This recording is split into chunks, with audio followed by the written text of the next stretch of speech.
News Tamil கழுகு 2029க்கான ஒரு தேசிய கூட்டணிய 2026 சட்டமன்ற தேர்தலிலேயே திமுக உருவாக்கிடுச்சுன்னு பரவலான ஒரு பேச்சு அரசியல் வட்டாரத்தை கலக்கிட்டு இருக்கு.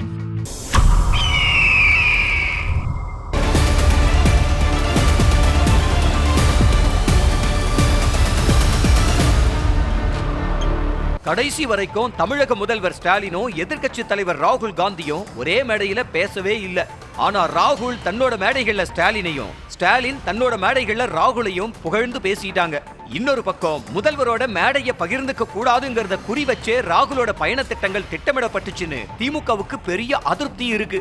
ராகுல் வட்டாரத்துக்கு அரசியல் பாடம் எடுக்கணும்னு தீர்மானிச்ச திமுக காங்கிரஸோட தேசிய தலைவர் கார்கேவை வரவழைச்சி முதல்வரோட மேடை ஏற வச்சாங்க. இன்னொரு பக்கம் தேஜஸ்வி யாதவ், அரவிந்த் கெஜ்ரிவால்னு முதல்வர் பிரச்சாரங்கள்ல பங்கேற்க வச்சது திமுக. டெல்லிக்கும் பீகாருக்கும் சட்டமன்ற தேர்தல் நடக்க இன்னும் ரொம்ப நாள் இருக்கிற நிலையில 2029 தேர்தலை மனசுல வச்சு தொகுதி மறுவரையறை விவகாரத்துல ஸ்டாலின் பக்கம் நிக்கிறத ரெண்டு பேரும் உறுதிப்படுத்தி இருக்காங்க. குறிப்பா காங்கிரசுக்கும் கெஜ்ரிவாலுக்கும் எப்பவுமே 7ஆம் பொருத்தம் தான். ஆனா கெஜ்ரிவால தாம் பக்கத்துல நிக்க வச்சு சென்னையில ஒரு நாள் முழுக்க ரோட் ஷோ நடத்தினாரு முதல்வர். அகந்தை இல்லாத ஒரு தலைவர் ஸ்டாலின் கெஜ்ரிவாலும் பிரச்சாரத்துல புகழ்ந்தாரு. இப்போ இந்தியா கூட்டணியில் இருக்கிற பெரும்பாலான கட்சிகளுக்கு, குறிப்பா அகிலேஷ் யாதவ், மமதா, தேஜஸ்வி யாதவ் ஆகியோருக்கு ராகுல் மேலையும் காங்கிரஸ் மேலையும் சில பல வெறுப்புகள் இருக்கு. ஆனா ஒட்டுமொத்த இந்தியா கூட்டணி தலைவர்களோடையும் திமுகவுக்கும் முதல்வருக்கும் நல்ல நெருக்கம் இருக்கு.